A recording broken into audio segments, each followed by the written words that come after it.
Y hola, ¿qué tal? Bienvenidos y bienvenidas a Nostalgia Pop. ¿Qué tal? ¿Cómo estáis? Hoy sesión de tarde otra vez. Bueno, ya nos hemos acostumbrado a sesión de las 7 de la tarde. Yo creo que es buena hora para hacer estas cosas. Y programa 20. Cuidado, Cuidado.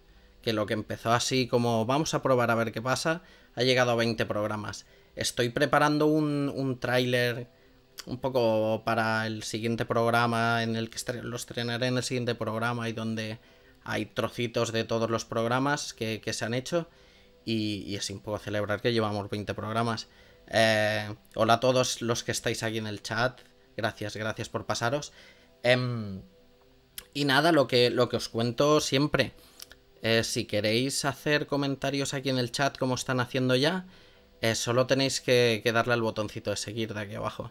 Es un corazoncito, le dais a seguir y además de poder comentar en el chat, os avisará cuando se haga otro directo. Os llegará un aviso al móvil o os llegará un correo, os dirá, Nostalgia Pop está en directo, y solo tendréis que pinchar y ahí estaré.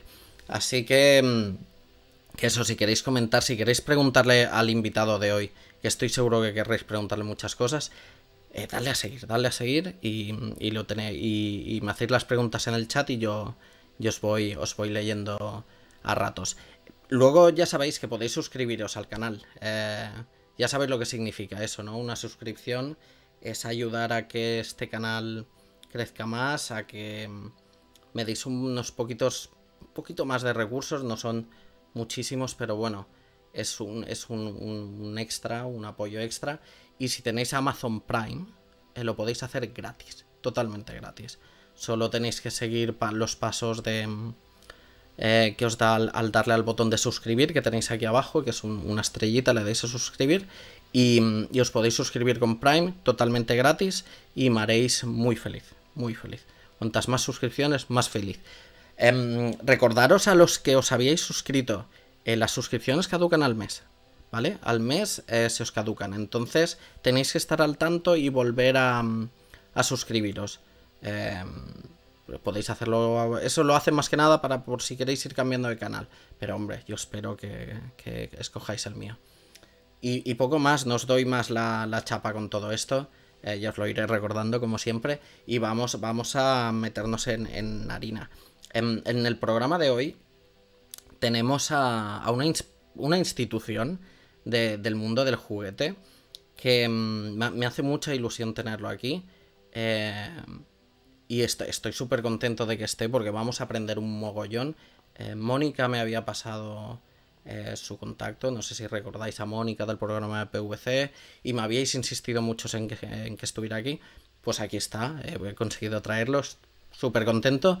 Así que nada, vamos a hablar de juguetes, vamos a hablar de historia del juguete, de un poco de divulgación, vamos a aprender mucho y vamos a hablar con Juan. Así que nada, tiro la careta y como siempre empezamos ya. Así que adentro careta.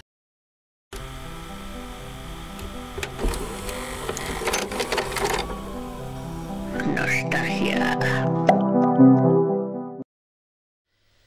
Vale, pues ya estamos aquí con Juan. Hola Juan, ¿qué tal estás? Hola, buenas tardes, Víctor. Muchas gracias por tu invitación y encantado de estar aquí. Sí, igualmente, no, ya te digo que el placer es mío de que estés aquí, No, no. porque bueno, yo sé que esto es un pequeño programa de Twitch en el que hablamos de juguetes, hablamos de nostalgia y de cultura pop, pero vamos, me alegra un montón de que estés aquí. Muchas Y, y, gracias. na- y nada, para quien no conozca a Juan Hermida, lo que decía, Juan es como una institución del juguete aquí en No, no, España. no, muchas gracias, Víctor, pero no. Soy un gran apasionado de los juguetes y de las figuras en particular. Pero un experto, eres un gran experto del tema y eres, porque he estado buscando información y te consideras como historiador y divulgador, ¿no? Del juguete. Sí, ujú, exacto. Háblanos Exacto. un poco de esto. Bueno, te contaré cómo empecé. Sí, sí, Eh, sí. Te podría decir que hubo un momento en mi infancia que fue, obviamente, pues fue un día de Reyes, con 4 años.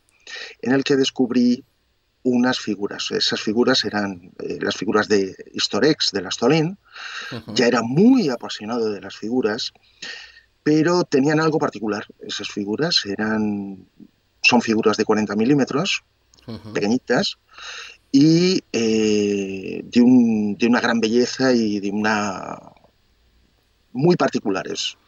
De hecho, al final, pues han sido consideradas tal vez las mejores figuras en cuanto a escultura y demás del mundo, de la historia, ¿no? Pero yo no sé ahora mismo cuáles son, ¿eh? Explícame cuáles son, porque no tengo Pues, presente la marca ni el tipo de figura, que son soldaditos o como... bueno, en concreto eran soldados, vamos, eran guerreros medievales, eran Vale, vikingos y eran vale, caballeros medievales, ¿no? vale. Y me acuerdo perfectamente, me regalaron por Reyes dos Ujú. cajas de esas de Historex, que eran para Exin Castillos, que las importaba Exin. Vale, pero no eran españolas, ¿eh? No eran españolas, se Vale, fabricaban en Alemania, pero con perfecto. la, después ya me enteré que las fabricaban exclusivamente para ellos, Ujú, porque en las bases de esas figuras ujú. pues aparece Historex, que Made in Germany. Entonces, bueno, eso ya fue muchos años después, ¿no? Y entonces, aparte de esas dos cajas de figuras, me regalaron un libro del Príncipe Valiente Ujú. y realmente, pues bueno, pues fueron unos reyes muy felices. Claro. Entonces, a partir de ese momento, eh, ya antes ya era muy apasionado de las figuras, o sea, te estoy hablando de 4 años, eh, ya, pues siempre que me tenían que hacer un regalo o lo que sea, eran figuras. Porque Ah, amigo. todo el mundo a mi alrededor pues sabía que eran figuras, ¿no? Lo que me entusiasmaba y lo que me entusiasmaban. Entonces, de hecho, yo seguí buscando y comprando figuras ya hasta los 20 años, o sea, una edad muy avanzada. Sí. O sea, Y lo dejé. tú no hiciste aquello de que le pasa a muchos que cuando se hacen adolescentes es como quieren olvidar todo el tema No, de en juguetes absoluto. infancia, ¿no? Ah, amigo. No, no, en absoluto. De hecho, lo seguí manteniendo pero obviamente, pues como hasta entonces, pues como un niño un jovencito que jugaba con Sí, ellas. Entonces, nunca se perdió, pero eso siguió ahí.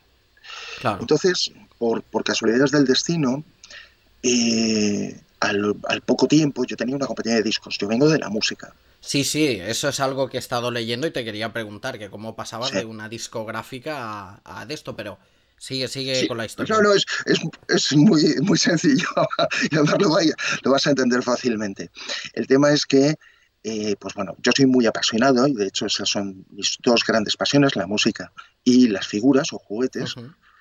Y eh, de hecho, ya con 20 años tenía un programa en Radio 3 de música, de madrugada, Ah, muy bien. y ya escribía en un montón de revistas, ya había hecho como 6 fanzines, algo así, de Sí. punk, sí, Sobre de música, punk, ¿no?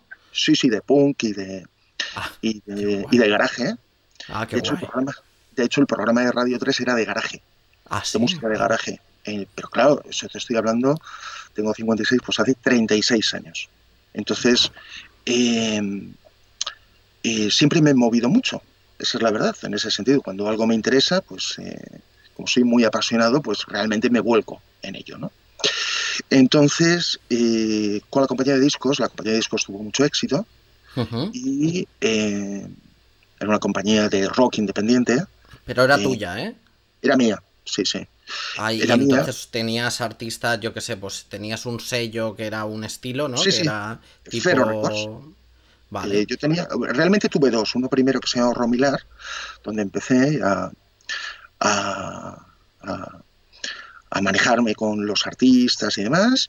Y esa compañía fue absorbida por Vale. por Sony Jo, Music. no. Entonces al poco tiempo, realmente a los 6 meses, una compañía de fuera, de Estados Unidos, Epitaph, que es Ujú. la que era entonces la compañía de Offspring, de Rancid, de Hombre, Bad Religion, etcétera, hombre. Pennywise, etcétera, y me contrató.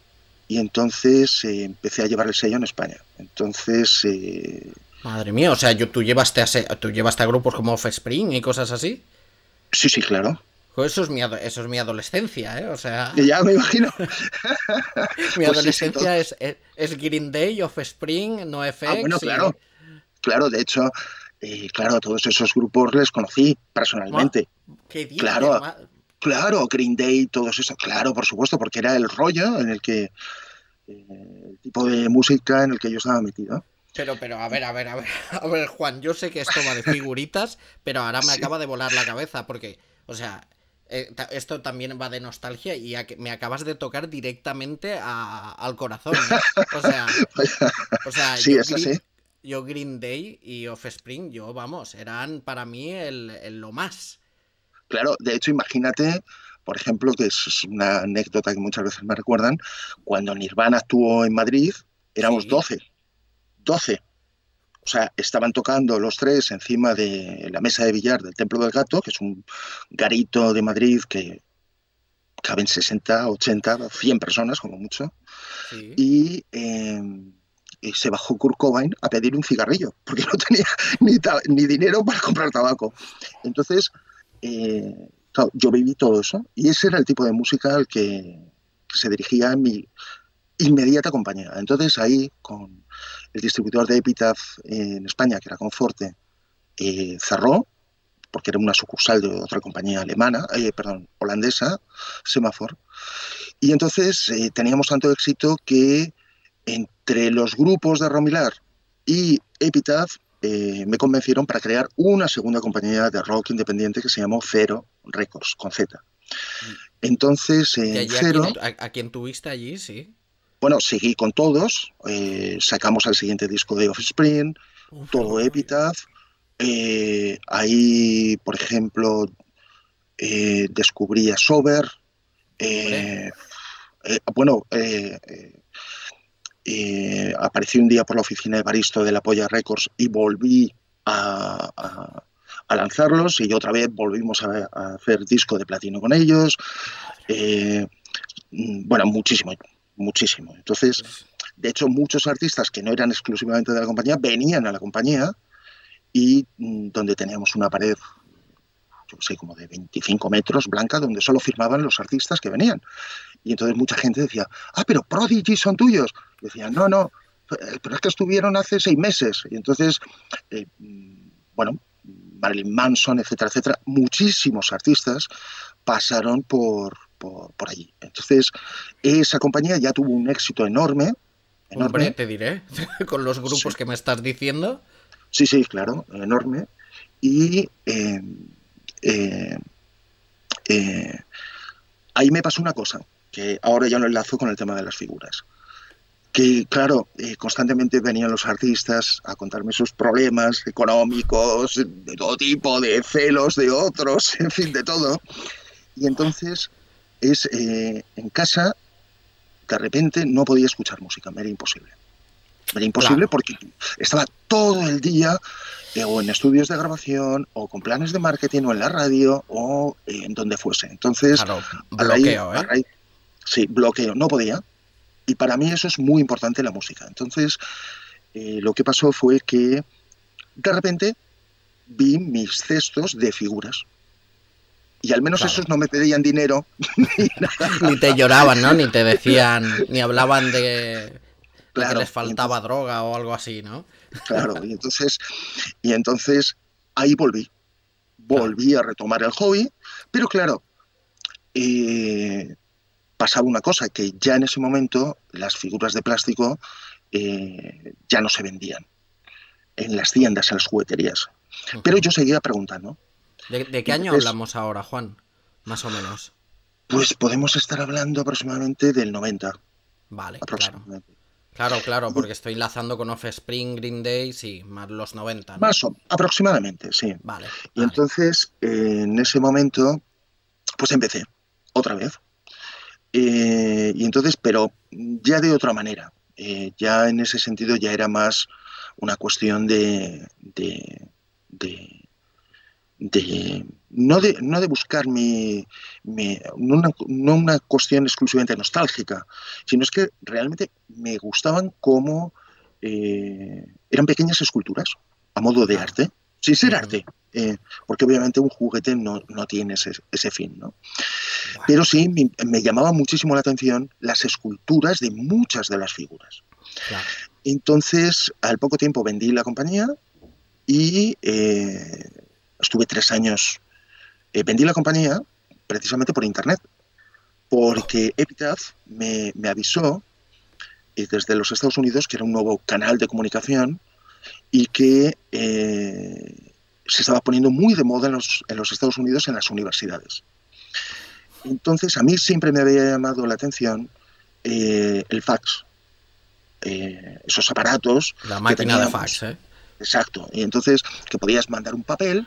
Y yo, por Es ejemplo, pues trabajaba con una compañía australiana que se llamaba Citadel, donde sí. saqué muchísimos artistas. ¿Como cuál? Danos ejemplos que en el chat se está volviendo todo el mundo loco. Con The lo New de. Price, yo qué sé, The New Price, Trilobites, Cosmic Psychos, etcétera, etcétera. Entonces, Madre mía. yo mandaba un fax con un papel, pum, y aparecía allí. Y yo siempre me llamó eso mucho la atención. Y al revés, me mandaban una prueba de portada y me la enviaban por fax desde Sydney o desde Epitaph en Los Ángeles. Entonces, Claro. eh, yo tenía un amigo, o tengo un amigo, que trabajaba, eso sí, en Panda Antivirus y que es programador. Hostia, Panda Antivirus, ¿eh? Yo me había olvidado de ello, ¿eh, Juan? Sí, sí, pero claro, en su momento fue Sí, sí. eh, En todas las importantísimo. casas. En todas las casas Exacto. estaba. Y entonces llamé a mi amigo y le dije, oye, ¿qué es esto tal? No sé qué. Eh, Porque un día, yo siempre, el mayor negocio que ha hecho la industria de discográfica, la industria de la música, ha sido la revitalización de los catálogos por medio de los CDs, que también Ah, lo viví. vale. Entonces, lo que pasó fue que yo veía que las compañías vivían de eso. Realmente su volumen de facturación era cercano al 60% en eso, de discos Madre que mía. tenían más que amortizados de los Beatles, Rolling Stones, Pink Floyd, etcétera, los Kings, etcétera, etcétera. Sí, sí.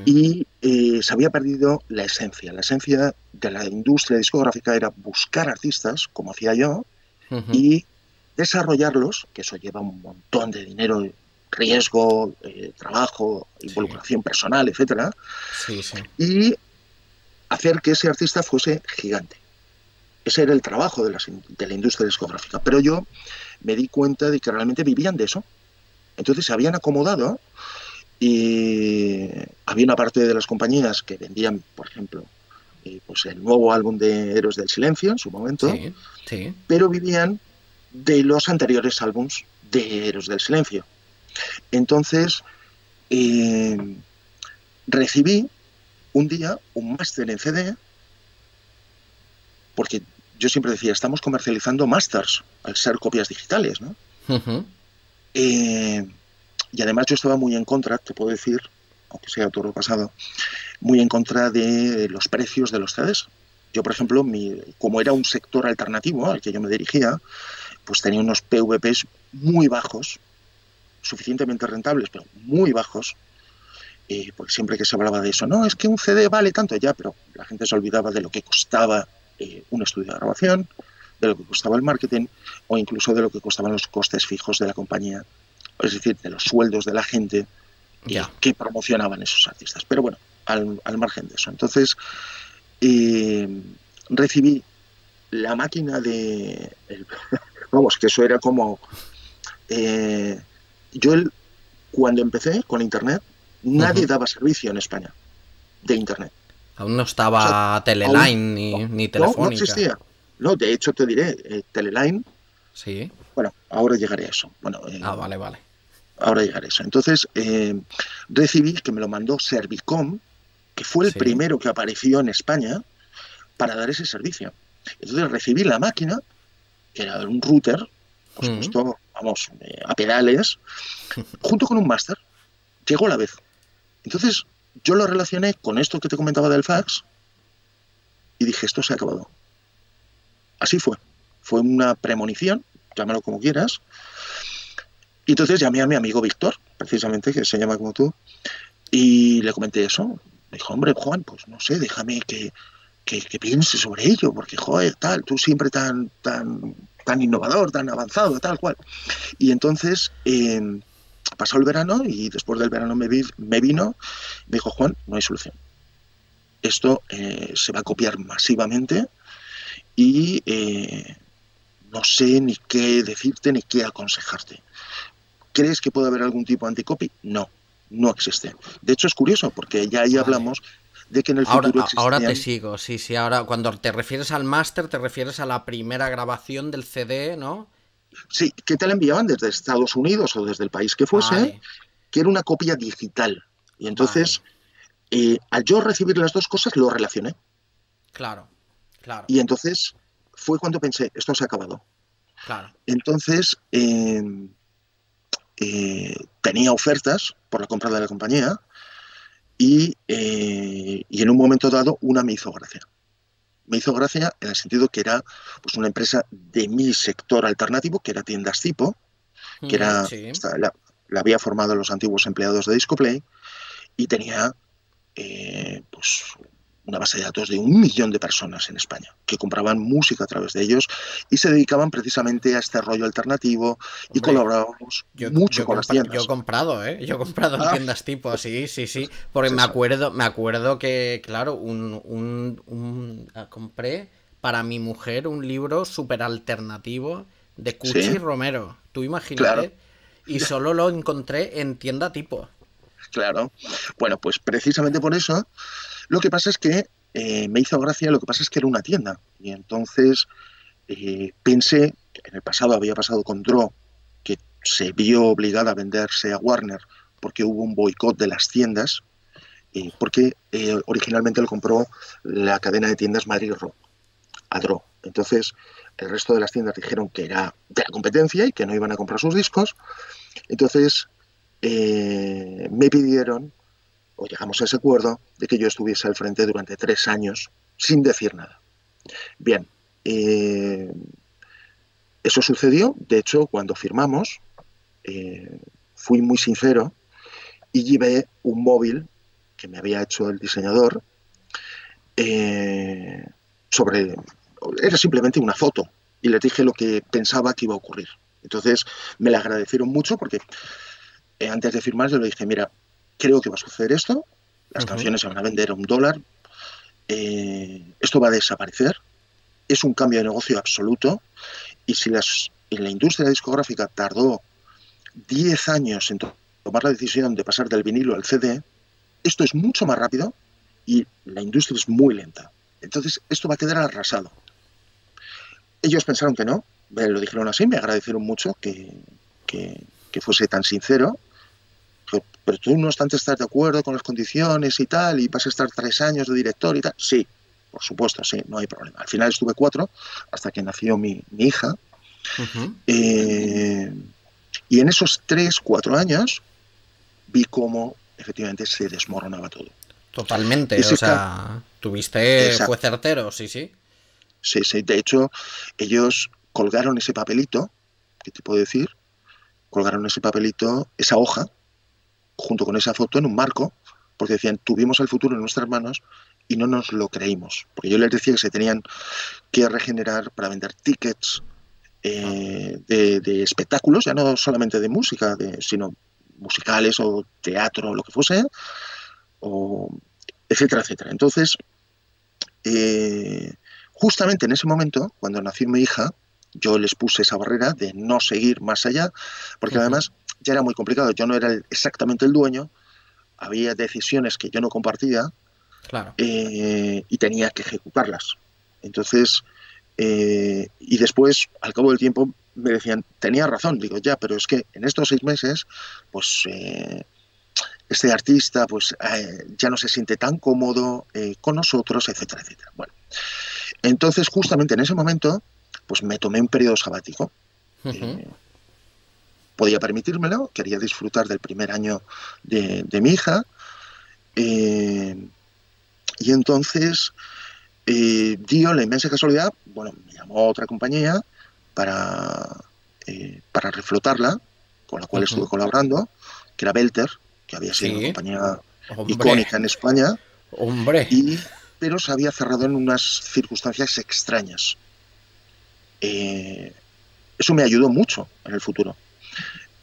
Primero porque ahí hice un trabajo de arqueología pura. O sea, toda la compañía, el dueño de la compañía era el dueño de Danone. ¿Qué? Eh, ¿En serio? ¿Sí? No, sí, no sí, tenía ni totalmente. idea de que el dueño de Belter, para quien no lo sepa, pues el sello, bueno, el sello Belter o Bueno, la discográfica eran los de Parchís, los exacto. de Lola Regaliz, Flores, o Lola sea, Flores, sí, sí. de todo, masivo. O sea, era la compañía Las... más grande que había en España porque eh, en su momento eh, no, no estaban instaladas las multinacionales aquí. Entonces, pero se cerró de un día para otro. De hecho, fíjate, si era grande, por ejemplo, el director artístico Sí, era Luis del Olmo, el periodista de la COPE. El dibujante, uno de los dibujantes, era Manolo García, por eso sacaron los discos de los burros claro, en Belter. claro. Tenía su propio campo de fútbol dentro de la compañía, su propia fábrica, su propio O sea, estudio, Belter, o ¿eh? sea, el Belter. Y entonces pasó algo con el director y el director de Danone se presentó al día siguiente y cerró la empresa tal cual, en el acto. Así fue en el acto. Y todo se trasladó a Oporto, donde tenían una sucursal, y entonces me contrataron para saber eh, qué fondo de catálogo, qué tenían, ¿no? Entonces ahí estuve Uf, eh, trabajando año y medio para sí, sí. saber el catálogo de Belter porque era desconocido.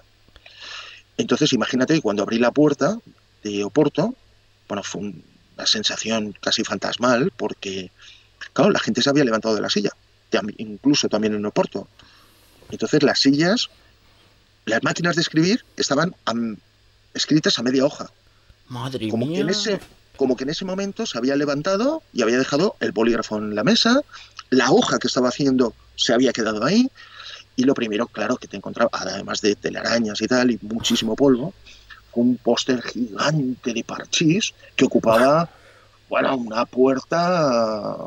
Era un edificio, para que te hagas una idea. En Oporto, aquí en Hombre, Barcelona, muchísimo más grande, ¿no? es que Parchís les dio de comer a Belter muchos años, ¿eh? Yo creo que fue una de las cosas que más explotaron, ya lo sabemos Claro, ahora.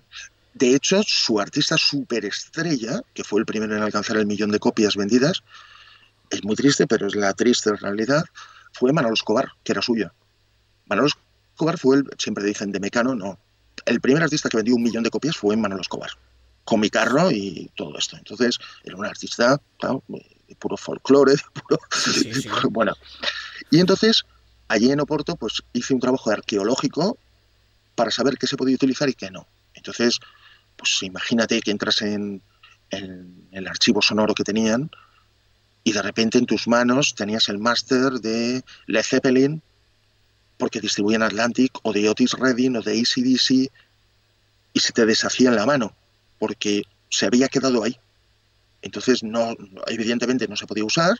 De hecho, yo me llevé muchísimas bobinas de recuerdo, porque oh, eran las copias de los masters originales. Sí, Entonces, sí, sí. bueno, yo como gran apasionado de la música, pues bueno, para mí era un orgullo tener la caja, ya no la Hombre, cinta, porque la cinta estaba rota, estaba deshecha, no había aguantado el paso del tiempo. Eh, y entonces ahí hice un trabajo arqueológico inmenso en eso. De hecho, descubrimos que había como 5.000 referencias. En fin, lo ordené todo y tal, pero yo no quise seguir adelante. Entonces lo dejé ahí.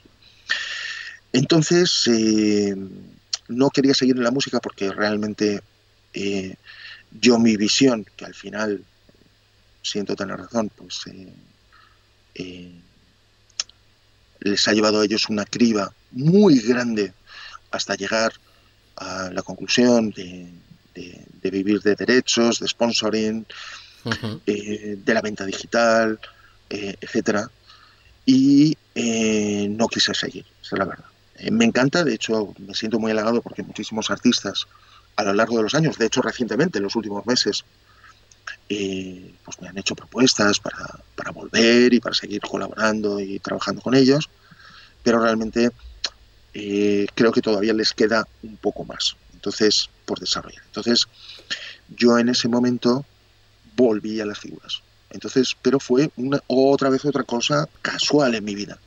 Vino un familiar, yo tenía, bueno, ya en ese momento ya tenía una colección gigantesca que ocupaba varias casas, ya tenía muchísimos problemas, Eso, espacio, eso o tú. sea, bueno, eso yo, sí, sí. O sea, durante ese periodo de tiempo que estuviste en Belter y reorganizando Belter, tú fuiste comprando y fuiste ya No, no, y muchos coleccionando. años antes, claro, y muchos años O antes, sea, desde hacía tiempo ya estabas claro, coleccionando, ibas, o sea, desde el primer día que viste el cesto con figuras, ahí que dijiste, oye, ¿esto qué, no? Ya claro, comenzaste a ir claro, y aquí, poco a aquí, poco, aquí, aquí.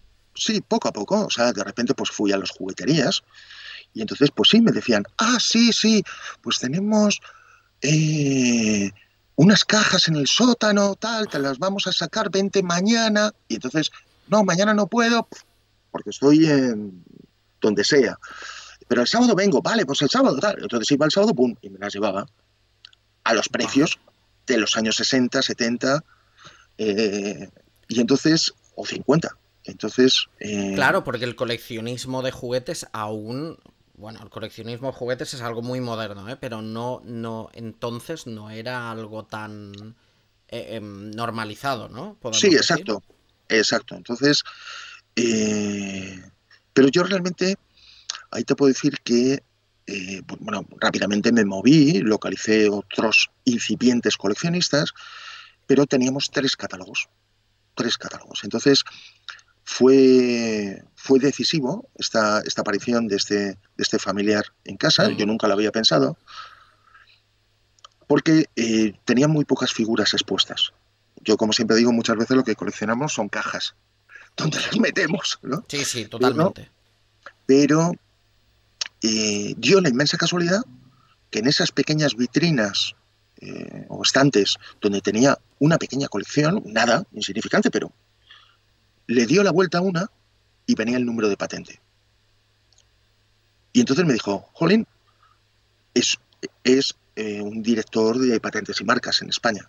Entonces me dijo, ¿por qué no te acercas? Que estaba muy cerca de mi casa, o sea, Mm.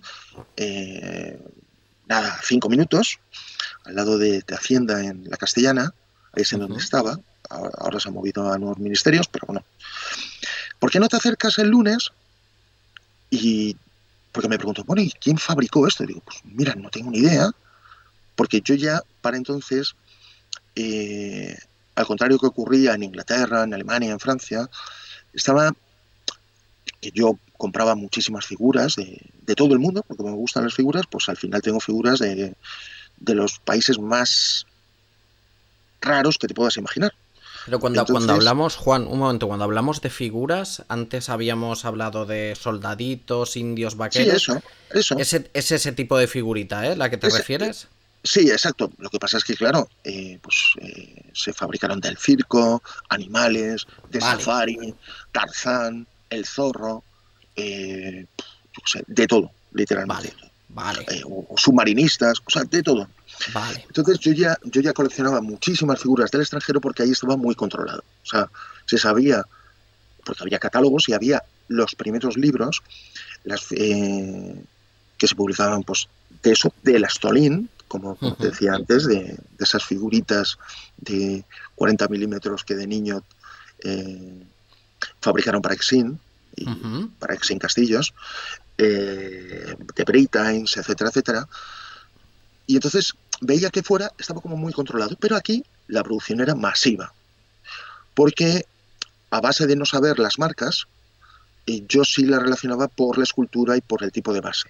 Si era una base con forma irregular, yo veía que muchas o algunas tenían esa base y pensé que era de ese mismo fabricante. Entonces ponía una caja de cartón, ponía fabricante desconocido uno, por ejemplo. Vale. Entonces las metía ahí, las iba organizando.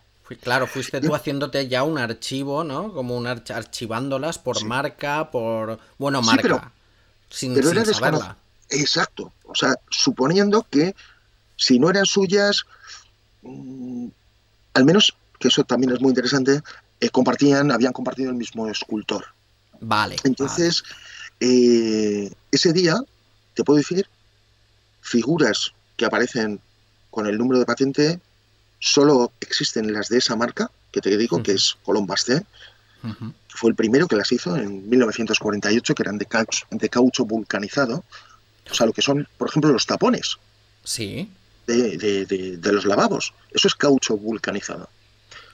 Entonces salió como respuesta al plomo, porque ese señor, Colón Basté, que era inventor, vio que las figuras de plomo eran peligrosas para los niños. Hombre. Y entonces se fijó en ese tipo de material, ese caucho, es decir, un paso anterior al plástico, y fabricó unos soldaditos Ujú. y tuvieron un grandísimo boom en España.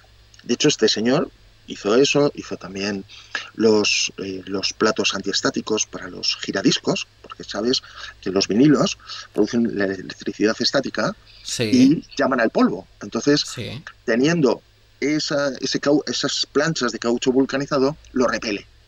Amigo, ¿eh? Entonces, Que es sí, lo que va debajo, ¿verdad? eso es, correcto. Es como esa especie, sí, yo lo sé por el tocadiscos que tengo yo.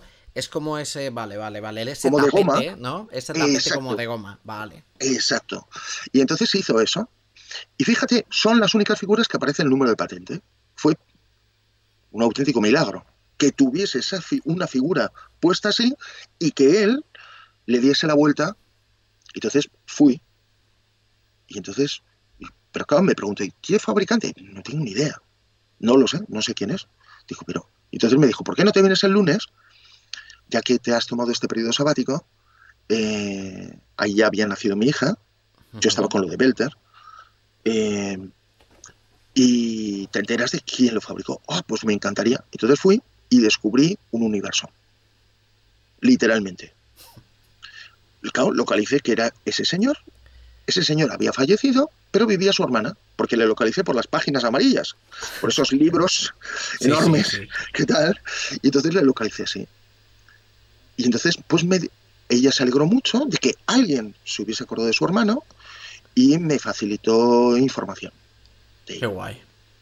Entonces, claro, automáticamente pensé, bueno, no conozco ninguna otra figura que tenga el número de patente. Y entonces me dijo, pues tienes una opción, que es mirar patente a patente desde el año que quieras hasta localizarlos. Dije, porque claro, seguro han registrado la marca. Eso seguro. Claro. Dijo, bueno, pues aquí tienes un archivo. En eso tardé 2 años. Entonces iba todas las mañanas a ver eso y claro, pues cogía una patente tuerca especial con la cabeza redonda, cogía otro neumático triangular, de todo. Y entonces, claro, de invenciones, ¿no? Y entonces los fui localizando. O sea, hiciste ahí un trabajo de investigación, vamos, que... Arqueológico otra vez, ah, como como mientras lo un hacía en belter, Belter, ¿eh? también lo hacía ahí.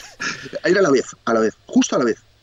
O De hecho, tenía, sea, claro, claro, de, pero se ha de tener paciencia, tiempo, bueno, tiempo lo tenías porque te habías tomado ese año y muchas ganas de esa aventura, ¿no? Pues Claro, sí, claro, precisamente por eso, porque como te digo, pues soy muy apasionado y entonces me encantó la experiencia. De hecho, me ocurrieron todo tipo de anécdotas, desde llamar a alguien y decir, no, yo no. Bueno, por supuesto, lo primero que me decían, bueno, pero yo ya no vendo. Digo, no, pero usted hizo en los años 60, sí, sí, sí. Y claro, me preguntaban, ¿es usted un detective de Haciendas, de la policía? ¿Es el abogado de mi mujer? Mi mujer no sabe nada de este negocio que me arruiné. De hecho, eh, unos me fueron llevando a otros. Entonces, porque claro, por ejemplo, pues me decían,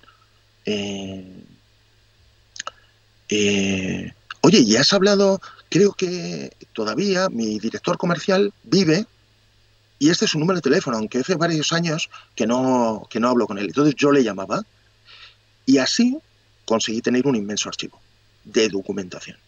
Y sobre todo Pero y lo más, manual, ¿eh? sí, sí, y lo más importante era que me iban contando sus historias. Claro. Te puedo decir que hubo un momento realmente emocionante porque, claro, lógicamente todas estas empresas nacieron en España debido a la autarquía, es decir, estaba cerrado por el tema del franquismo las Mm, importaciones, es dificilísimo hacer una pequeña importación, ujú, y eso unido al baby boom de los años 60, ujú. se produjo una auténtica explosión del juguete, de la industria del juguete en España, debido a eso. ¿Por qué? Porque no había multinacionales, nadie podía competir con ellas. Es más, muchas veces lo Ah, que hacían era copiar las cosas de fuera y fabricarlas aquí, pero como no les podían meter mano, lo hacían libremente. pero eso duró hasta después del franquismo, ¿verdad, Juan? Porque yo pienso en mi época, ¿eh? En los Sí, 80, ujú, hay empresas en Alicante, en Valencia, conocidas, sí, sí, claro, que lo que hacían era inspirarse en otras, claro, en juguetes americanos y sacar una versión propia, ¿no? claro.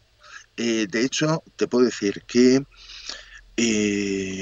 eso empieza a ocurrir en los 80, precisamente con Mattel y con Ghost. Empieza a ocurrir con MB, con Milton Fal- Bradley, bueno, que después claro, sería Hasbro, al poco claro. tiempo sería Hasbro. Por supuesto, pasó con PBP, que era General Mills, Kenner, Star Wars. Mm, eh, pero eso llegó a partir del 80, más o menos. vale, vale, vale, vale. Franco fallece en el 75, estamos en el periodo de la transición y empieza a ocurrir ahí ese proceso de las multinacionales. Entonces, eh, eh, como te digo, había mucha gente que todavía vivía, muchísimos de ellos. Y para todos había pasado de crear empresas de juguetes porque de niños no habían podido disfrutar de juguetes. Ah, claro. Entonces, unos habían nacido durante la guerra, otros justo después de la guerra. Entonces, para ellos tenía un valor sentimental muy grande. Pero, Ujú. al fin y al cabo, son negocios. Entonces, en los años 70, precisamente durante la transición, se produce un cambio muy grande a nivel psicológico de la sociedad. Hay Ujú. como un momento de ruptura. Además, esto no únicamente ocurre en España. En España ocurrió especialmente, pero no solamente en España. Claro, en Estados Unidos. Claro, en Estados Unidos, por ejemplo, todo el tema de la guerra de Vietnam había afectado Exacto. muchísimo a toda la fabricación de soldaditos. Había un clima antibelicista por completo. Exacto, claro, sí, sí, lo hablamos el otro día cuando hablábamos de G.I. Joe, hablábamos de Exacto, eso, ¿no? Que los G.I. Joe grandes se claro, fueron al garete precisamente por los por hippies, eso. ¿no? Dicen. Claro, es eso. Y entonces, como te digo, si no conseguí hablar con todos, conseguí hablar con sus viudas o sus Ujú. hijos. Y por supuesto, con gente de las empresas, escultores, comerciales, tal. Es curioso, todo el mundo me lo pregunta. Figuras, no conseguí ni una. Todo el mundo me dice, bueno, entonces ahí Te seguro que... darían de todo, ¿no? No, en absoluto. Pero fue algo mucho más importante. Primero me dieron la información, me dieron catálogos y fotos y Qué guay. muchísima información. Y por otro lado, eh, que para mí tuvo un valor superior, conseguí romper el tabú de esas familias. Yo ya escribía en revistas americanas y europeas sobre figuras españolas, Ujú. y entonces, claro, la primera reacción de todos ellos, o sea, imagínate, montas un negocio, te arruinas, se arruina tu familia con ello. Hubo momentos pues bastante tristes, o sea, la verdad, de visitar algunos, porque con el tema de Belter, yo todos los meses tenía una reunión ejecutiva en Barcelona. Ujú. Entonces, duraba las mañanas, teóricamente teníamos una comida y yo ya me volví a Madrid, pero no, yo me quedaba 2 días entrevistando y hablando con los jugueteros de Barcelona. Y entonces, pues así hablé con el dueño de Xin, en Qué Valencia guay. hablé con el dueño de Hyper, etcétera, etcétera, etcétera. Y me fueron contando pues sus vidas. Y como te digo, me di cuenta de que todas estas familias les había afectado tanto este negocio en el cual no solamente trabajaba y era dueño ese señor, sino es que sus familiares más directos, hermanos, hijos, primos, etcétera, trabajaban Ujú. también en las empresas. Claro. Entonces, se habían arruinado todos. Entonces, nadie quería hablar de juguetes. Entonces, Qué triste, me ¿eh? decían, muy triste, sí. De hecho, pues bueno, en el caso, en muchos casos, estuve en sus casas y me decían, ¿ves todas esas marcas de esa pared blanca, esas líneas? Pues antes teníamos ahí una vitrina y mi padre tenía una copia de todo. Y entonces cuando se arruinó, bajó a la calle y lo tiró. Entonces por eso se desmontaron las vitrinas. Bueno, momentos, lógicamente, pues muy tristes, ¿no? Claro. Entonces, entonces eh, eh, cuando yo les decía, ellos siempre me preguntaban, oiga, pero ¿esto le interesa a alguien? Digo, pues sí, porque mire, precisamente he hecho esta colaboración en este libro americano. ¿Cómo que en este libro americano? Sí, y se lo enseñaba. Pero bueno, o sea, pero si es mi trabajo. Sí, sí, claro, sí, sí. Estas figuras son las suyas, sí, sí. De marcas como Jexan, Lafredo, Reamsa, etcétera. Sí, Ujú. sí. Y entonces se rompía ese tabú en las familias. Y entonces me llamaban todos a su alrededor. Oiga, tal, que es que usted está hablando con mi padre, con mi hermano, con quien fuese, tal, pero digo, sí, sí, además ya le he comentado, yo si quiere le hago unas fotocopias del libro o de los libros y tal, eh, porque fuera existía un grandísimo interés, porque el caso de España fue completamente anormal. O sea, aquí tuvimos pues cerca de 100 fabricantes de figuras.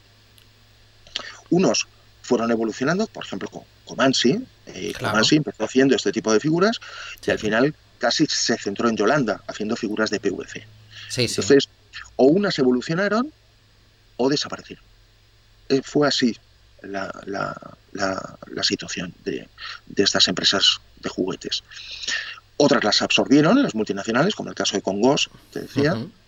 Eh, eh, bien, hubo de todo, como es normal.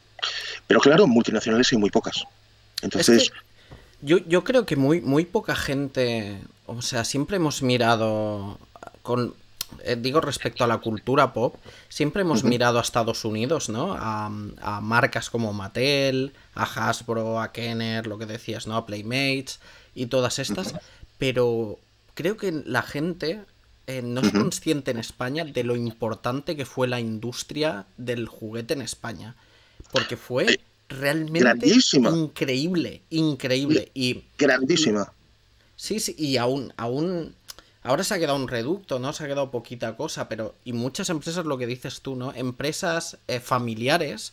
Yo, por Totalmente. ejemplo, tengo como, bueno, un amor a Juguetes Beer, ¿no? Sí, De Valencia, que incluso sí. contacté con ellos para hablar sobre los temblors y tal.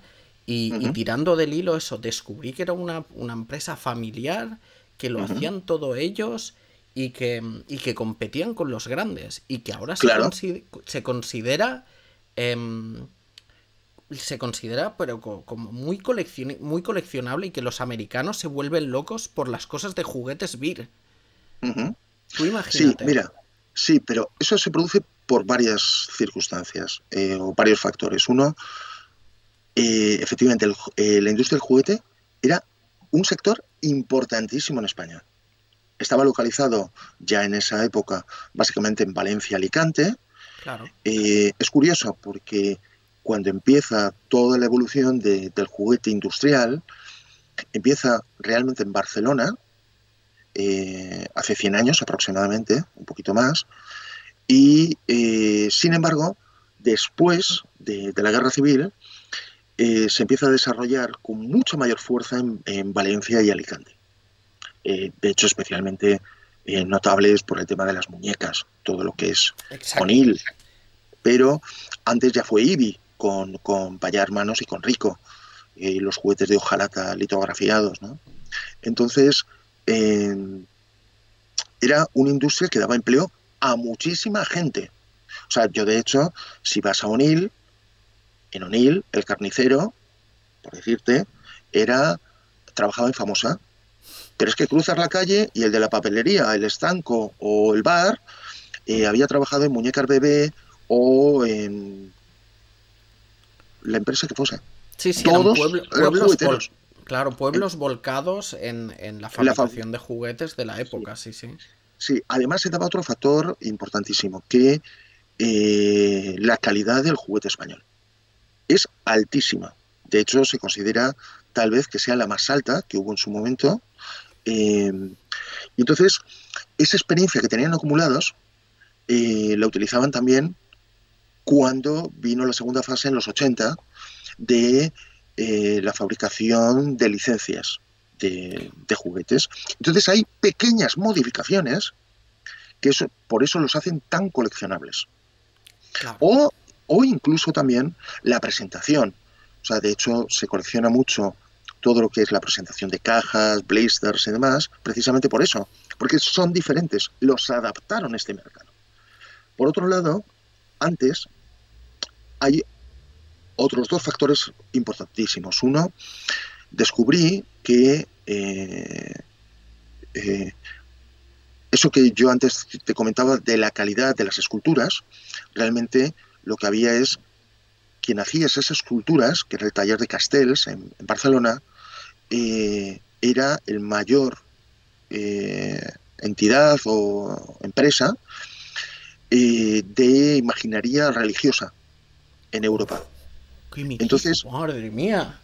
claro, entonces 6 meses Claro, al año claro, tiene se dedicaban a sentido. hacer. Claro, sí, y esto empezó simplemente, o bueno, tengo muchísimos ejemplos que te podría dar.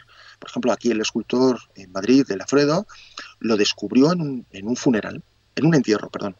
Entonces, cuando fue a, al cementerio, le llamó la atención un ángel esculpido en una tumba. Entonces preguntó que quién era el escultor.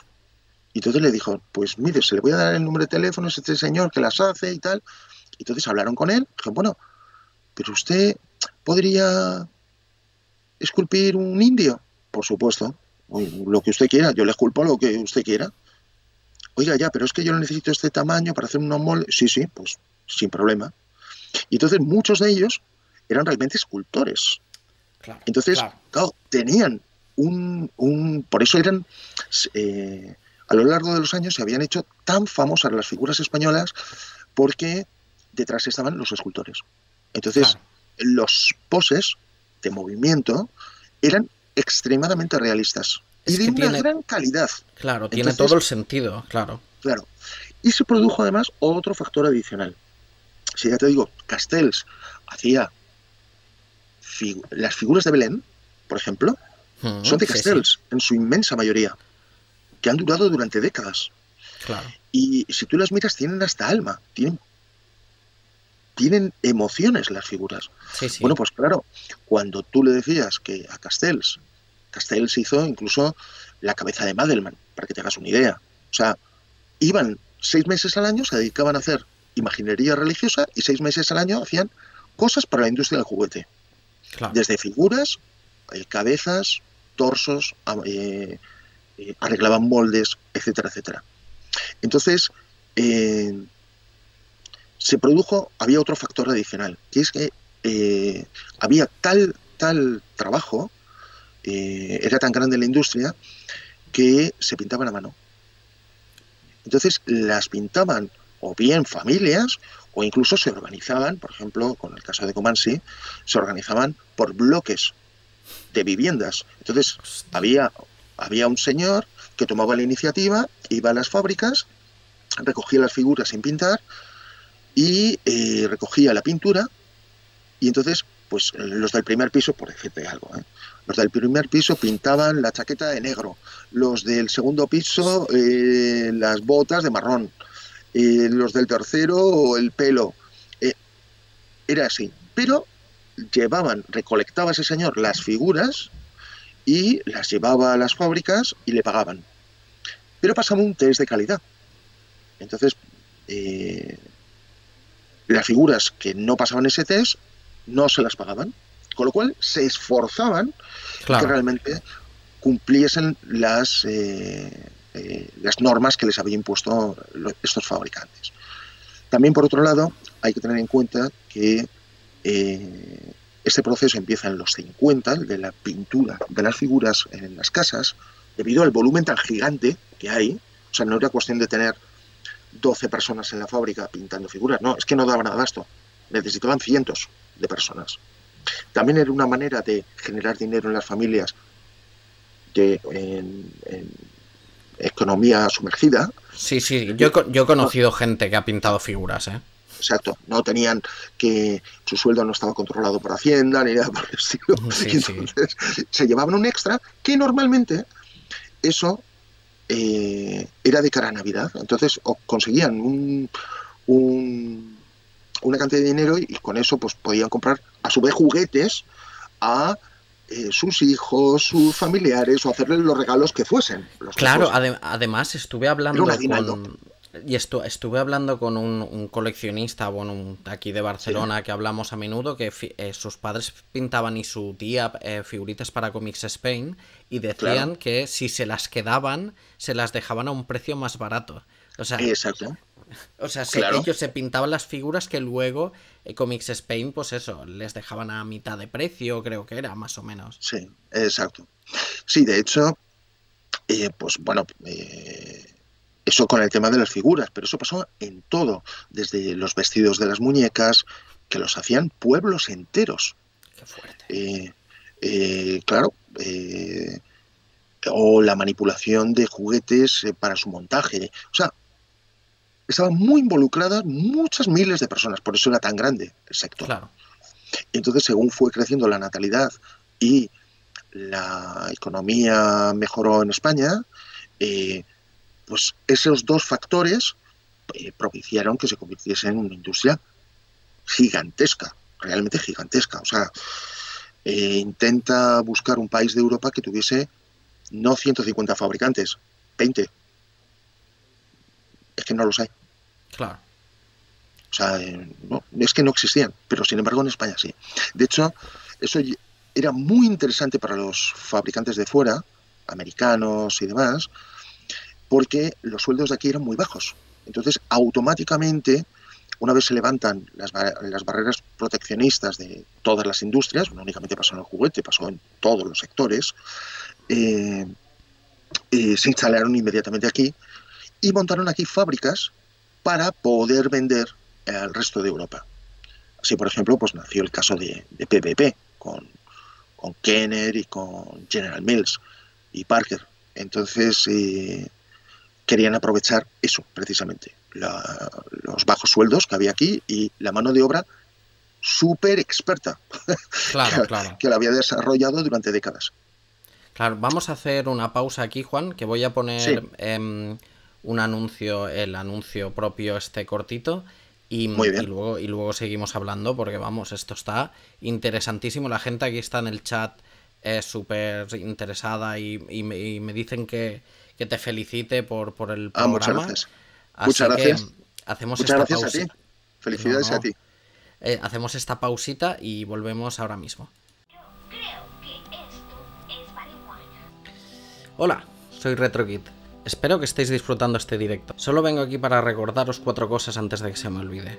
Para hacer comentarios solo tenéis que darle al corazón de aquí abajo. De esa manera también me seguiréis y se os avisará cuando se haga un directo nuevo. Si hacéis scroll podréis ver que he añadido un botón de donativos. Todo esto es para poder seguir creciendo y tener un equipo mejor. Además de Twitch, Nostalgia Pop también está en Instagram, Facebook y YouTube. En la página de YouTube podréis encontrar los streams un día después de haberlos hecho en Twitch. En Instagram voy colgando cada día una pieza de mi colección retro, además de hacer encuestas y hacer un torneo cada semana. Dadle apoyo a todos los canales y así podréis hacer que esto crezca más. Gracias por estar ahí, os dejo que sigáis disfrutando del directo. Vale, seguimos aquí, seguimos con Juan. seguimos con todo eso. Pero antes de que... No quiero que se me olvide preguntarte y que nos hables de los libros y de la editorial. Porque, claro, bueno. supongo que toda esa experiencia la has recogido en unos libros, ¿no? Sí, que exacto. Que te has autoeditado y que has hecho una editorial donde publicaste estos libros de figuritas y la revista de coleccionismo, ¿verdad? Sí, exacto. Mira, pasó una cosa completamente lógica.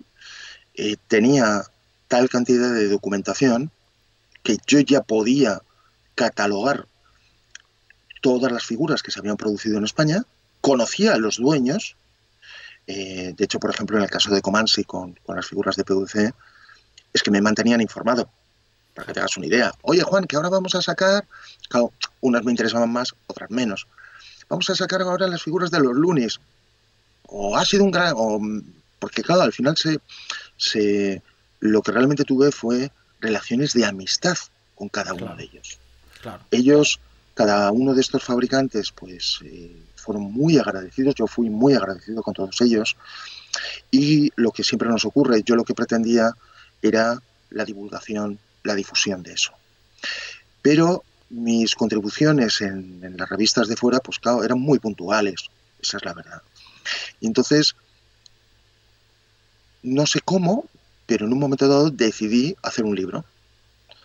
Me marearon muchísimo porque, de hecho, la primera persona que apareció en mi casa fue el dueño de Glenat en su momento, de Joan Navarro.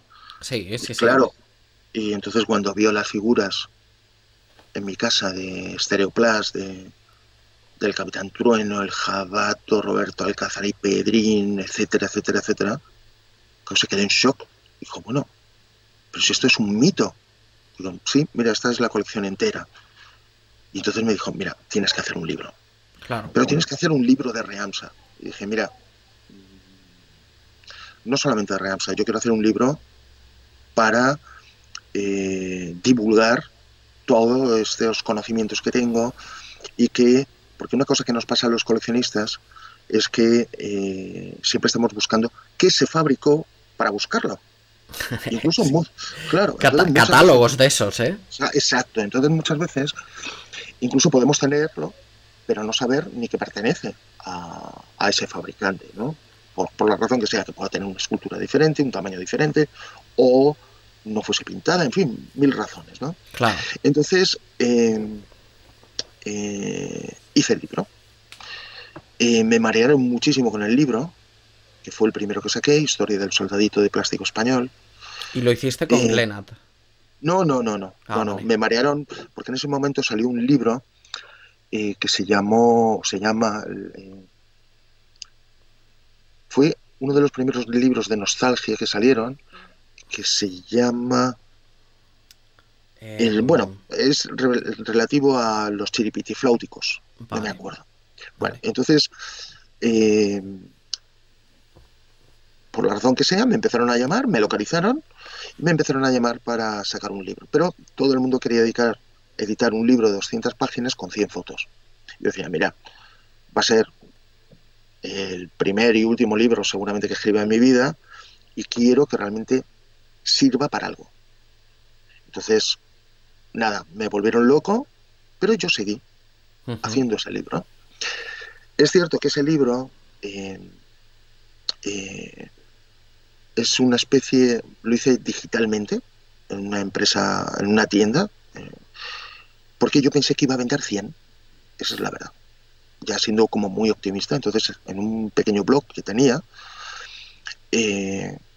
lo publiqué y dije, bueno, pues ya que todo el mundo me llama tanto, me escriben tanto, etcétera, etcétera, bueno, pues el que lo quiera, pues hice los cálculos, mira, pues vale 100 euros y el que quiera, pues lo tiene que pagar por anticipado porque yo el día 1 de septiembre lo cierro e iré a esta imprenta y diré, fabrique 96 ejemplares. Claro. Más uno para mí, otro para mi madre y tal, 98 ejemplares. Y ya está. Y además los números, ¿cuál fue mi sorpresa? Que 310 personas pagaron por anticipado 100 euros. De hecho, muchísima gente de fuera El libro tiene como 500 páginas, pero no deja de ser un Word, porque yo no tenía ni conocimiento de diseño, de Claro. Photoshop, ni nada. Siempre había tenido diseñadores en las empresas en las que había trabajado, ¿no? Entonces, fue para mí un shock total. De hecho, el libro iba a tener 500 páginas, al final tuvo 550, porque en el último momento se puso en contacto conmigo una persona y que en su momento había hecho figuras en sacapuntas. Y yo me acordaba de niño que había tenido, pero nunca había visto ninguna. Y entonces me pareció tan interesante que también lo metí. Claro. Realmente el libro lo vendí en 100 y me costó 98 euros. Fue un desastre total. Porque se perdieron unos cuantos, los tuve que volver a fabricar y bueno, me costó dinero de mi bolsillo. Ya. Pero fabriqué 314 libros, los firmé, los numeré y los envié. ¿Y cuál fue mi sorpresa? Que a la semana hubo una persona que me llamó el último día, el día que cerraba el crowdfunding primitivo, ese, Sí. que era de pura confianza. La preventa, ¿no? La preventa. Y me dijo, oye, Juan, ¿cuántos te...? Me dijo, pero bueno, qué barbaridad. Dice, mira, tengo mucha gente que no te la ha reservado, está muy interesada, pero quieren verlo. Digo, pues es que yo no tengo dinero para financiar esto. O sea, yo voy a fabricar los que me pidan. Hoy se cierra y los que sean. Digo, bueno, yo te compro 10. Te ingreso ahora mismo 1.000 euros. Efectivamente, pum, ingreso 1.000 euros, bueno, yo se los di. Y a la semana siguiente, ya no lo vendía en 100, ya lo vendía en 300. Y vendió los 10 ejemplares. O sea, ese ganó 3.000 euros limpios de polvo y paja, sin haber hecho nada. Y realmente me llamó muchísimo la atención. Pero una de las editoriales que me habían llamado en su momento y que me habían ofrecido ese libro de 200 paginitas y 100 fotos fue Andrea. Andrea es una compañía, una empresa mundialmente conocida por las figuras de plomo. Y entonces vi una revista inglesa donde decían que era el mejor libro de figuras que se había hecho. Y entonces le picó, me llamó y me dijo, mira, yo tengo que publicar este libro. Estoy obligado, pero permíteme que te diga, esto es un fanzine. Digo, no es que me ofendas, no te preocupes, es que es así. Es un libro completamente amateur, por completo. Dice, bueno, pues vamos a hacer un libro de verdad. Le vamos a mejorar.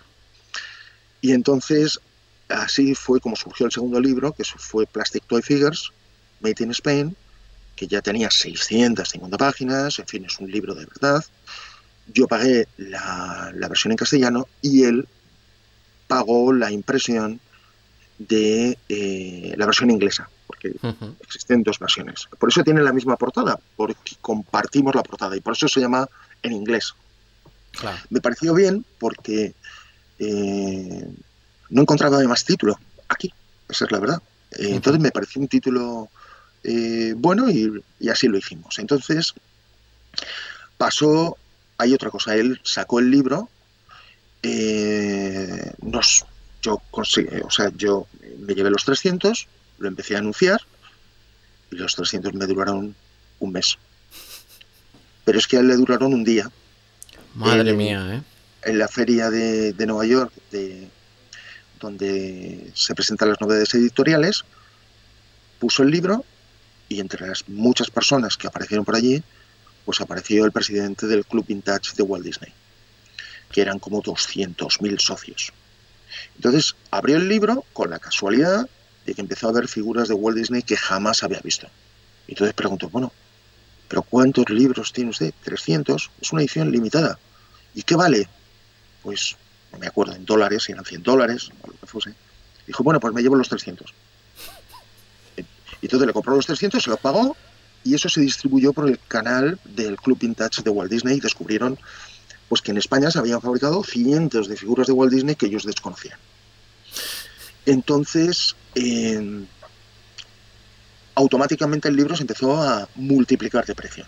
O sea, actualmente lo consigues en si tienen mucha suerte, en 400, 450, 500 euros. Madre mía. Lo busca todo el mundo. De hecho, uno de mis más inmediatos proyectos, porque una vez más, yo lo que pretendo siempre es la difusión. Claro. Entonces, yo el próximo año tengo previsto ese libro, dividirlo en 3, que seguramente sean 4, conociéndome, pero mucho más accesibles y no limitados. Entonces, claro. Eso es lo que te iba a decir, no has pensado reeditarlo tú a un modo... No, es que ese libro, bueno, cada vez que hago un libro de esos, como el que acabo de hacer de PvP, de Palucier, Juguetes Borrás y Novedades Pop, Historia del Juguete, bueno, aparte de llevarme muchísimo tiempo, de hecho este libro me llevó cerca de 4 años, el otro me llevó 8, para que tengas una idea. 8 años me llevó a hacer Historia del Soldadito de Plástico Español junto con Plastic Toy Figures. Fueron claro, 2 años en Andrea. Todas las fotos son tuyas de todos, claro. O sea, y toda la colección es tu colección, sí, claro. Realmente, o sea... Sí, o están acreditadas como tal, de sí, amigos sí.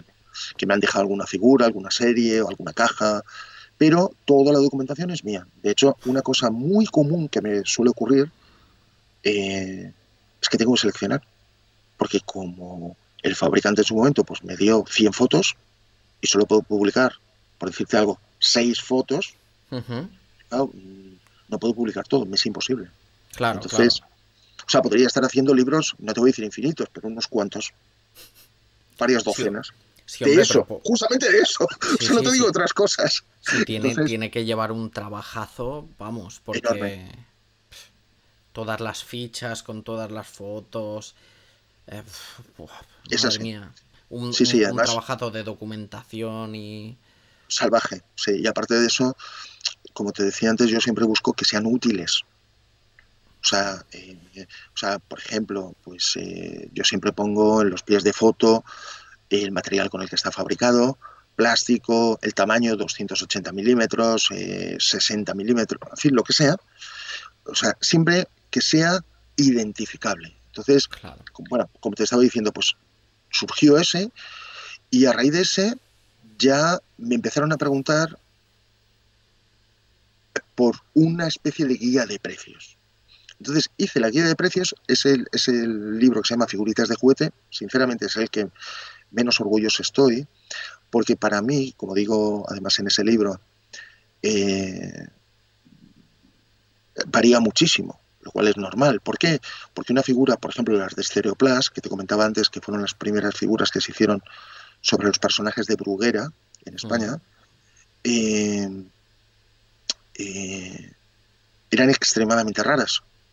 Pero un buen día apareció un almacén lleno de ellas, porque no se vendieron, porque eran muy caras para los niños en la época, y de repente pues pasaron a valer 5 veces menos o 10 veces menos. Eso por un lado, y por otro lado ese libro es un complemento del otro, es decir, si no tienes el Plastic Toy Figures no te sirve de nada, es muy escaso, a nivel incluso fotográfico, esa es la verdad. Pero bueno, como te digo, pues había una gran demanda porque siguiese haciendo pues, proyectos de este tipo. Entonces, ahí gracias a un amigo, a Jordi Borràs, de Comic Hunter, me sugirió hacer una revista para, de una manera periódica, ir dando salida a esa documentación e ir cubriendo otros juguetes, ¿no? Y yo siempre creo en la colaboración con todos. Entonces, pues invité a un montón de amigos que si querían escribir, unos de Masters del Universo, otros de Star Wars, otros de G. Joe, de juguetes de kiosco, etcétera, etcétera. Y pues en la medida que ellos necesitaban, pues yo también iba aportando. Claro. Es decir, que a lo mejor me daban el texto, ahí fui aprendiendo consecutivamente todo el tema de diseño. De hecho, los primeros números edité 16 números de la revista, que era bimestral, aunque al final lo cambié a trimestral, debido al libro de PvP. Pues bueno, pues si ellos no tenían documentación, pues la ponía yo. Entonces, los primeros números pues son un poquito más primitivos y entonces la revista pues va evolucionando conforme pues yo empiezo a saber diseñar. Entonces, en ese proceso me enteré de que en Comanche realmente eran dos socios. Uno era el dueño original y el segundo era su amigo del alma, que se habían conocido durante la mili y habían empezado. Entonces fue fruto de un juguetero, de una tienda de juguetes. Me dijo, ¿pero has hablado con Jordi Baqué? ¿Quién es Jordi Baqué? No, pues el compañero de tal. Digo, no, el dueño, sí, que falleció. Sí, pero no, si Jordi vive. Toma el teléfono. Entonces me dio el teléfono y en ese momento yo ya había editado estos 3 libros y ya estaba haciendo la revista y entonces conocí a Jordi. Al final nos hicimos también grandes amigos. Falleció hace escasamente 3 años y en base pues, a todo eso hice el libro de Comanche de Yolanda. Otra vez, pues está lleno de documentación en todos los sentidos y claro, Jordi de primera mano pues me contaba todas las anécdotas, incluso la venta de Comanche a esta empresa de puricultura la viví. O sea, él me mantenía al corriente al respecto y pues me contaban todas las promociones que realmente la mayor venta de figuras de PVC las hacían gracias a la Semana Santa y las... Pascua, las monas de Pascua en Cataluña, claro. Exacto, entonces ponían aquí se vendían así masivamente. Aún se hace. Exacto, entonces... En mi mona cada año nos falta una figura de PVC, ya te lo digo ahora. Claro, pues ahí es donde tenían la mayor venta. Entonces, pues bueno, pues me mantenía al corriente pues de todo. Pues ahora vamos a hacer, pues yo qué sé, no sé, cazafantasmas de... pero tal, no, porque lo vamos a hacer por medio de tal. Entonces, bueno, entonces como te decía, ahí surgió el libro de Comanche.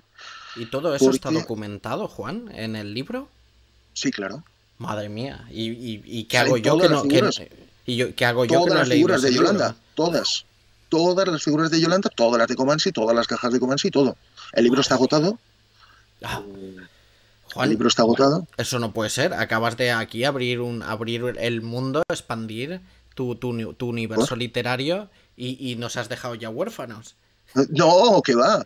De hecho, el libro, porque yo si hago libros, sea lo que sea, intento que tenga el máximo de calidad. Es un libro grande, si mal no recuerdo, tiene 25 por 32 centímetros. O sea, no son libritos pequeños, son grandes.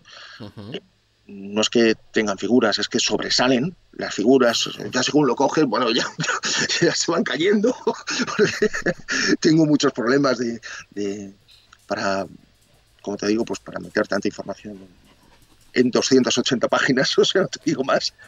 O sea, nunca hago cosas... Incluso la revista tenía 100 páginas. Para que te claro, sí, yo las revistas las conozco de muchos coleccionistas que no fallaban.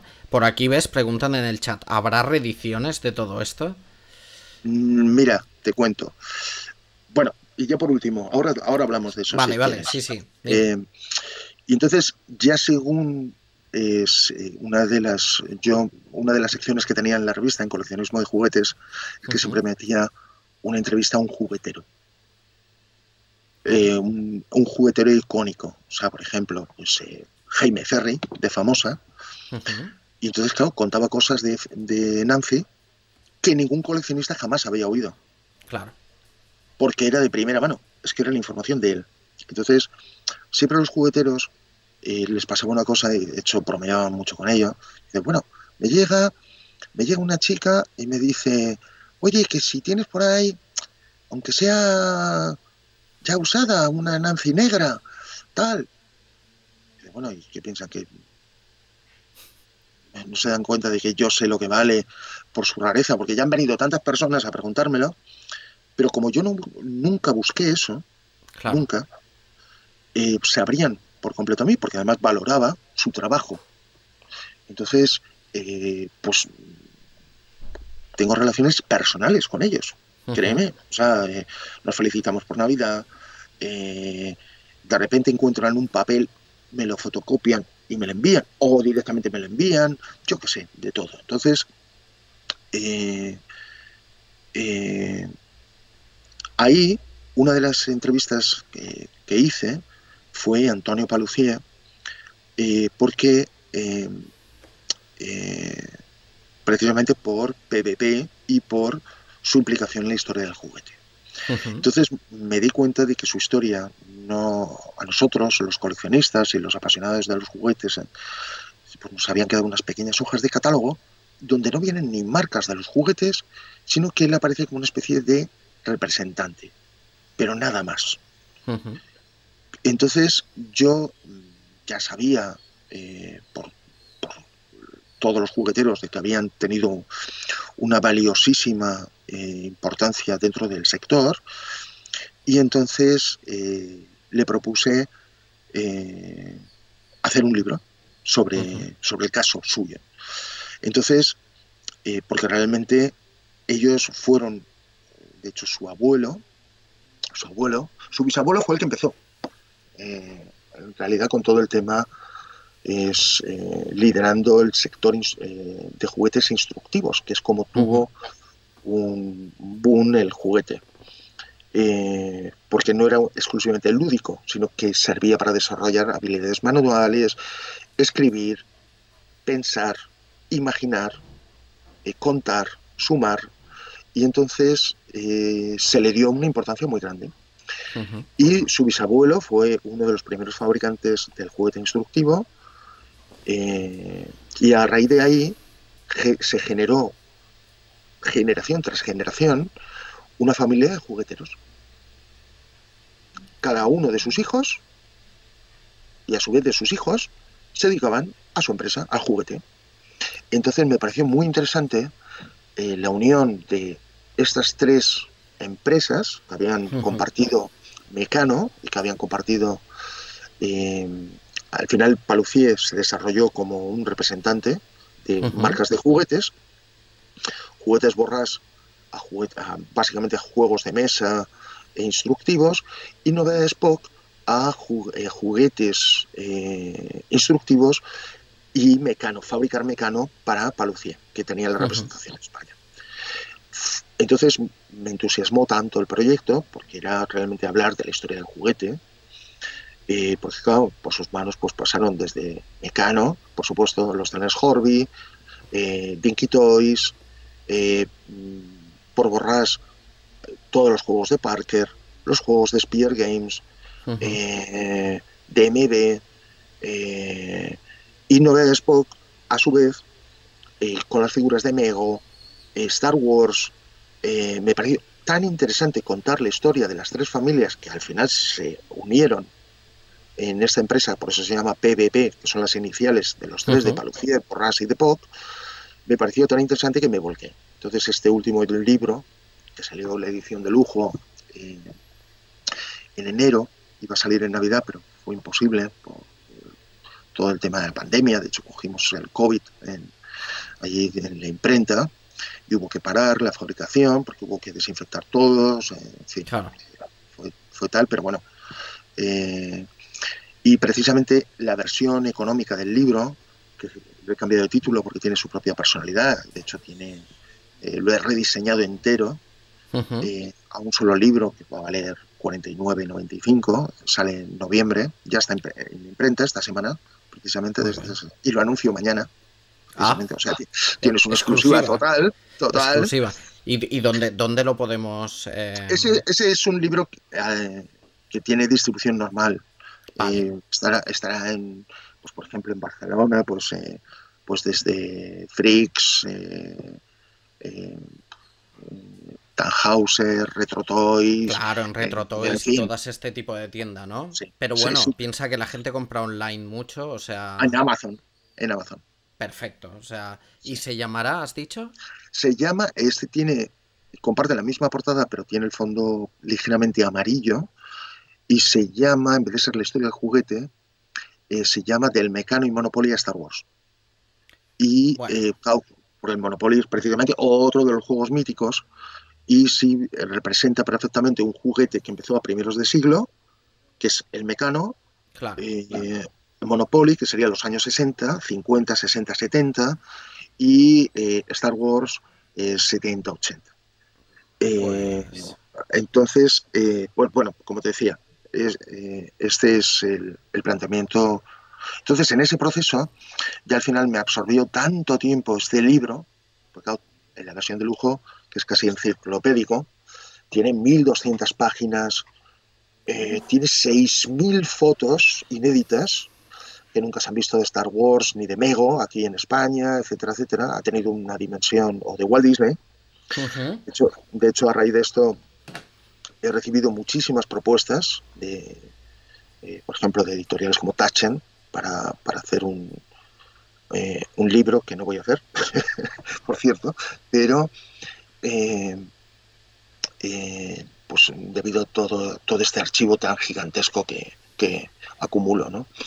Entonces, una vez más, como yo lo que pretendo es la divulgación del juguete, eh, iba a costar más caro el libro, pero lo he bajado incluso de precio para que el que le interese lo pueda adquirir. El libro es de lujo y tiene 568 páginas. Y ya te digo, Madre mía. o sea, es una barbaridad aún. Es Y una barbaridad. sale este noviembre. O sea, Sí, sí, perfecto, la semana del 2 de noviembre. perfecto para regalar en Navidades. Así que Sí, exacto, sí. a todos los que estáis aquí preguntando, ya sabéis, ya sabéis. Ya el Sí. nuevo exclusiva, el nuevo libro de Juan lo Mundial. tendréis en noviembre. ¿Qué te iba a Mira, decir, Juan? Hemos de ir acabando ya porque estamos sí, ya en la hora y media. sí, Pero escúchame una cosa. Yo te estaría escuchando y veo que la gente en el chat te estaría escuchando 1 hora y media más. Así muchas gracias. que yo te digo, ya te volveré a llamar o volveremos a Cuando hacer tú quieras, otro encantado. programa. Más que nada porque ya voy fuera. Porque mi perro quiere salir ya. No, es ese que te está ladrando y mordiéndote la pierna, ¿no? Ese es. Ese que está por aquí dando vueltas. Pero en serio, como se han quedado... para que la gente se haga una idea, yo Sí, me he hecho una escaleta. Pues creo que de la escaleta se ha ido, vamos, plam, a tomar vaya. viento. Pero mejor así, porque me ha interesado muchísimo más lo que has contado. Porque Muchas gracias. como tú soy un aficionado a la historia del juguete y sobre todo en Sí. España, me interesa Ujú, muchísimo y, ujú. y te lo digo de verdad, haremos otro programa si tú quieres venirte Encantado. para cuando, al igual para cuando saques el libro, lo enseñamos el libro bien, como ha Claro. quedado bien chulo y hablamos un poco si quieres de esas 3 empresas y nos centramos Sí, algo más encantado. en eso. ¿Te Sí, sí, parece? encantado. Me parece encantado y a tu disposición. Cuando quieras, Y, Víctor. Pues muchas gracias, Juan. La gente, ya te digo, está muy contenta. Dicen que la entrevista ha sido muy interesante, que han aprendido mucho, que se ha hecho corta, que pues que increíble entrevista, dicen por aquí.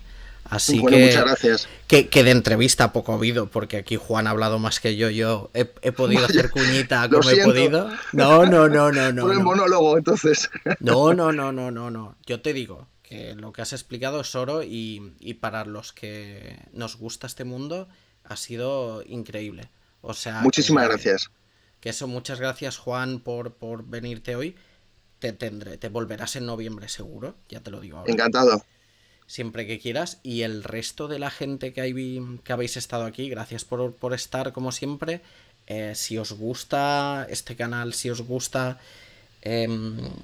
pues esto que hago, estos tweets, estas entrevistas, estas charlas que tenemos con coleccionistas o con gente que domina un tema de la nostalgia, podéis suscribiros al canal si le dais al... Por aquí, está por aquí. Si le dais a la estrellita os podéis suscribir. Si tenéis Amazon Prime es totalmente gratis, no os costará nada de dinero. Si no tenéis, creo que son 4 eurillos. Y me ayudaréis a que esto vaya a más. Porque es estar aquí cada semana para mí es un placer, pero cuesta un poquito. Así que nada.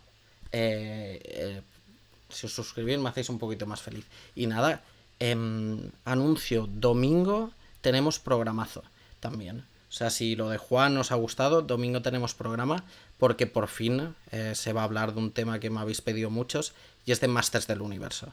Creo que ya era hora. Me he estado esperando a tener al invitado adecuado. Ya os lo anunciaré, porque tiene un poco de exclusiva. Pero domingo a las 6 de la tarde hay Masters del Universo. Así que os espero el domingo aquí. Y nada, Juan, muchas gracias. Muchas gracias a vosotros. Y hasta la próxima. Y para Hasta pronto. Para acabar, he puesto un par de spots de la época, que uno, la verdad es que viene al pelo porque es de Comanche. Así que os dejo con estos spots y nos vemos el domingo que viene. Así que hasta la próxima. ¡Hyperman! ¿Cuántas Hypermaneras de jugar conoces ya? Muchas, porque mi Hyperman adopta todas las posturas. Y además, le cambio fácilmente el traje. Y tengo más de 50 modelos distintos. Hyperman, más que un juguete, ¡un compañero! vive sus aventuras. Todo el oeste americano con Comanche, por Federal. Los indios, los confederados, la oficina del sheriff, la cantina. Todo el oeste americano. Con Comanche, forastero. Juguete completo, juguete Comanche.